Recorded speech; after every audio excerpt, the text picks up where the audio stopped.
everyone, thank you so much for joining me here today. If you're new, I'm Amanda. Welcome to the channel where we are all about shattering the mental health stigma. If you haven't already, make sure you make sweet, sweet love to that subscribe button so you're not missing any of these reactions, any of my vlogs about my mental health journey, or any of my celebrity interviews about their mental health journeys. Today's reaction is a request from one of my amazing Patreon supporters, William Morales. Thank you so much for your continued support. That is how I fund all of my mental health outreach. So all the projects that I do, that is how I fund it. I'm so appreciative for the opportunity to help more people, and it's with people like you, William, that make it possible. Guys, if you haven't had the chance to check out my Patreon yet, make sure you do so in the description below. You'll get to make priority song requests, jump on live streams with me twice a month, get behind the scenes pictures and video, get personalized pictures from me, and so much more. Like I said, every single dime goes toward my mental health outreach. Today, I am reacting to Falling in Reverse, The Drug in Me is Reimagined. And I have to say, just the band name, Falling in Reverse, sounds a little dark to me. And I guess that's because, to me, I interpret it as you can't even fall in a linear manner. You can't even fall correctly. And I know I've been in those places where I feel like, oh, dumb, ditzy, blonde Amanda in her depression can't even trip correctly. So I guess I take that a little personally, but I don't know what the story is behind the band name. I know nothing about this band, but I am, as always, excited to dive in and check something out new. Check out something new, as it were.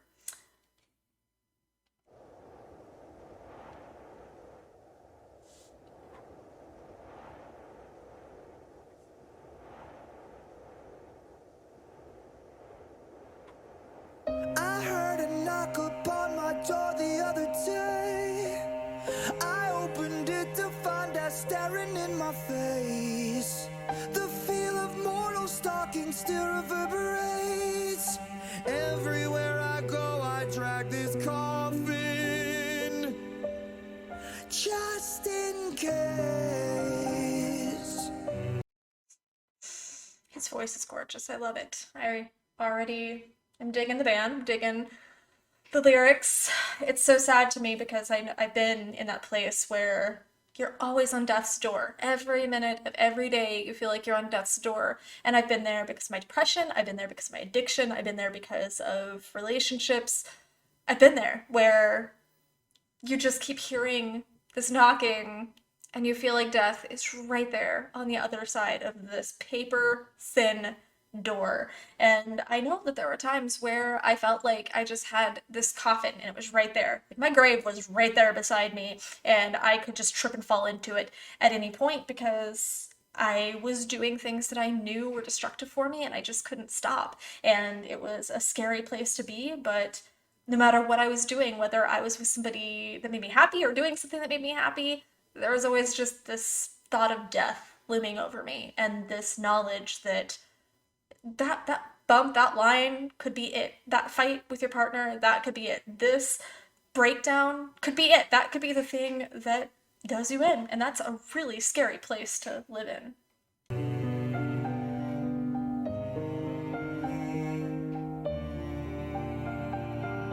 My body's trembling, sends shivers down my spine. Adrenaline kicks and shifts into overdrive. Your secrets keep you sick, your lies keep you alive. Snake eyes every single time you roll with crooked eyes. I felt the darkness as it tried to pull me down. The kind of dark that haunts 100-year-old house. I wrestle with my thoughts, I shook the hand of doubt. Running from my past, I'm praying feet don't fail me now.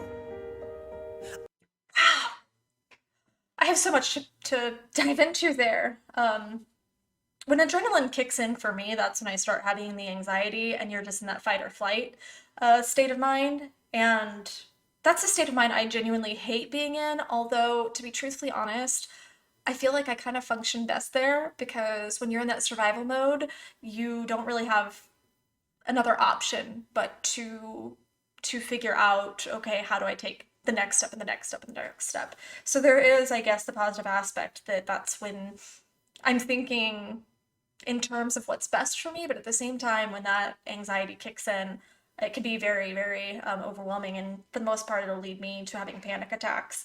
Um, but I know from my time of addiction that secrets do keep you safe, you know, because I felt that I needed the drugs and I felt that other people that were trying to take that away from me were a threat. So the only thing I had was this secret. And in my world, in my viewpoint at the time, it did keep me safe. Those lies kept me alive in my own darkness, my own perception, because I felt I couldn't live without it. And likewise, it was similar in several relationships that I had that weren't serving me, where I had to hide who I was. I had to hide my mental health. I had to hide my sadness. I had to hide all of the things that didn't serve me so that I didn't feel more attacked or more unloved. So, in doing that, I guess I kept their love, which in my mind kept me safe. So, me saying, I'm okay, when they asked, how are you doing? That lie kept me alive because I was afraid of what would happen if I told the truth. I lost my goddamn mind. It happens all the time. I can't believe I'm actually meant to be here, trying to consume. The drug in me is you, and I'm so high on misery. Can't you see? I guess this kind of reminded me of my most previous relationship where I was just going, can't you see that I'm hurting? Can't you see that I am so wrapped up in this pain? He's the only person I've ever heard that can curse and sound that eloquent while doing it. But there's lots of days, even now, where I say to myself, I can't believe I'm actually meant to be here. I can't believe I actually have a purpose because I felt so worthless and so hopeless. And it still does seem very weird to me that I'm meant to be here.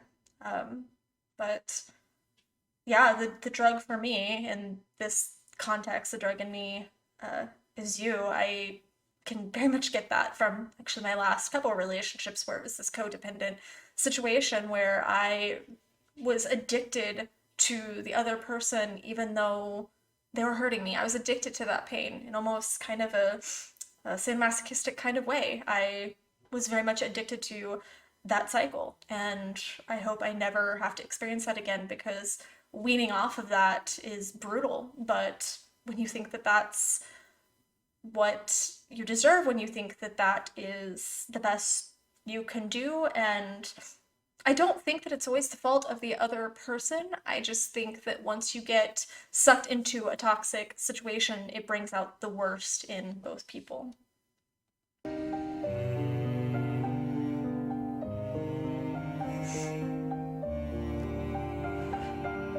I've got these questions always running through my head. So many things that I would like to understand. If we are born to die and we all die to live, then what's the point of living life if it just contradicts? I felt the darkness as it tried to pull me down. The kind of dark that haunts 100-year-old house. I wrestle with my thoughts, I shook the hand of doubt. Running from my past, I'm praying feet don't fail me now. I'll rewind a couple of seconds there. Oh my god.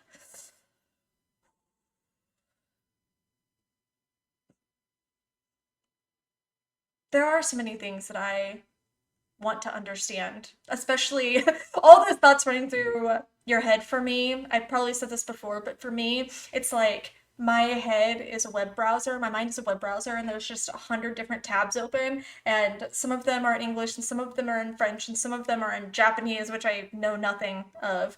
and some of the tabs are playing music and you can't find out where the music's coming from and nothing makes sense and you can't get any of it together. I totally understand where you're just trying to make sense of your thoughts and your life and your purpose. And I really struggle with mortality, with the idea of mortality. That's something that comes up a lot with my anxiety. I'm terrified of death. I'm not gonna lie. I'm absolutely, utterly terrified of oblivion. I don't want to not exist. And I know that that is probably a fairly common theme, I hope, among other people that have anxiety. But I often do question what's the point of being born if you're just gonna die? Okay, we have experiences in between, but you're born and then you have some experiences and you die. In the grand scheme of things, what's the point beyond our little world? And I could get into a whole philosophical journal entry that I've written about those thoughts. But when I do get into bouts of depression or struggles, that's kind of where my mind goes, is what's the freaking point if I'm just going to die anyway? Why does it matter?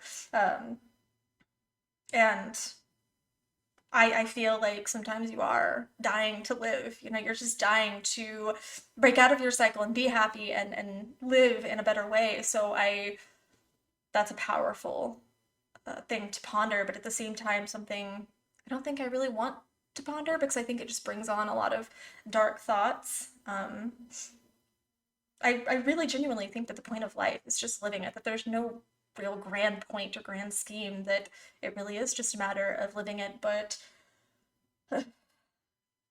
I could physically actually feel when the darkness starts to pull me down. I can feel that inside me. It feels heavy, and I feel myself just being consumed. And I actually really like, I know I mentioned it before, but the kind of dark that haunts a 100-year-old house, it's settled in. It's there. It's been there. It's a darkness that has had a lot of time to really make itself part of its environment. And it seems so real. I mean, you look at a 100-year-old house, and a lot of people think, oh, it's so creepy, you know, so you already have that perception of it because it's been there for so long. So the darkness has been there for so long that now it's a part of it, and it's the most logical perception of most people that would just look at it. So I actually really like that analogy. But yeah, I've shaken the hand of doubt many times. I get it. Let me rewind just a couple seconds. Sorry, for some reason my back button does not work when I try and do that, but I do not want to miss that transition. I've lost my goddamn mind. It happens all the time. I can't believe I'm actually meant to be here, trying to consume the drug in me is you. And I'm so high on misery. Can't you see?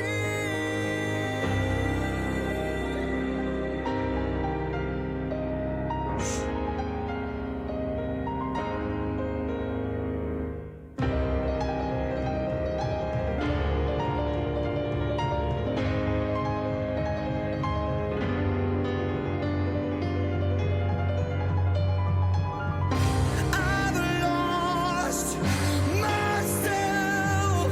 You try to reach me, but you just can't help me.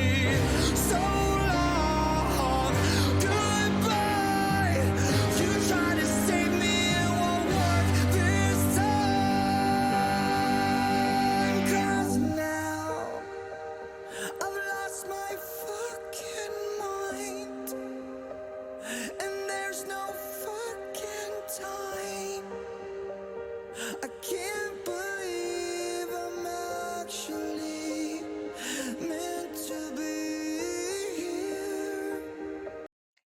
I really like the imagery of her also because I feel like I was kind of that princess, you know, for the longest time. I wanted so much to be that princess and to put forth that image of perfection and beauty and everything. And I wound up having the smudged makeup and the slightly crooked tiara.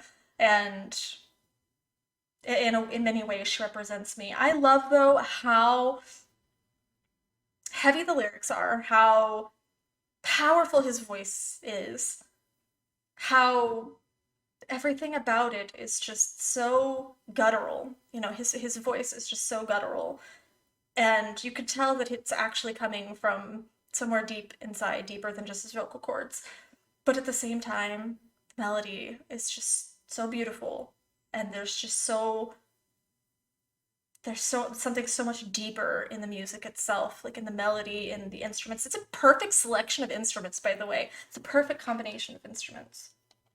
Trying to consume the drug in me is you, and I'm so high on misery. Can't you stop?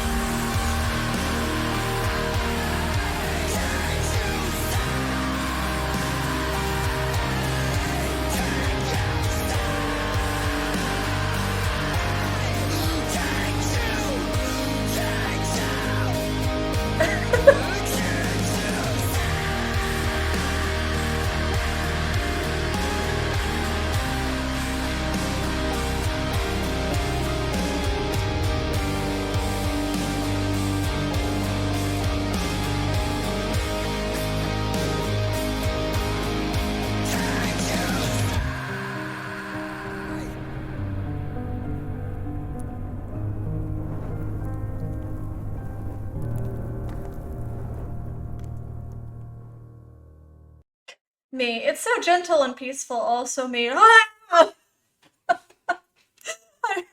I feel like I made that comment at right the most poetic time where I'm talking about how peaceful and melodious it is, and then he just decides to drop that, and I literally jumped. But I feel like I've lost myself many, many times. I feel like I've been in this process, you know, of reconnecting with me, but I know that there were people that tried to reach me and couldn't help me. The few people that knew about my addiction, people that have been close to me through my mental health journey, friends and stuff. I know that there were people that tried in their own ways, and it just wasn't what I needed. It wasn't in the language I needed to hear it in, whatever the case was. There were many times where people tried to reach me, but they couldn't help me because they didn't have the skills either, you know, to get through to me or to speak to me in a way that I needed to be spoken to. And that's the most heartbreaking. And that's something that I really struggle with even now, is feeling like I know you tried and I know I tried and it still didn't work. It still didn't work as a friendship. It still didn't work as a relationships. Like certain things just don't work. Um, you tried to save me, but it just won't work because I have to help myself. I have to get in a stable place of mind, you know, before I can connect with other people. And I feel like I'm there now. Today, I'm exhausted because I haven't been sleeping well, and I felt the shadow trying to kick in.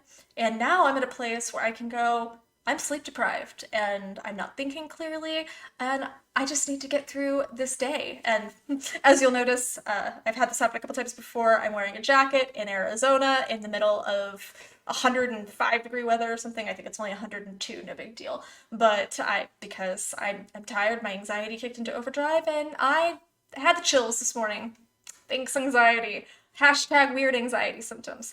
But I love the the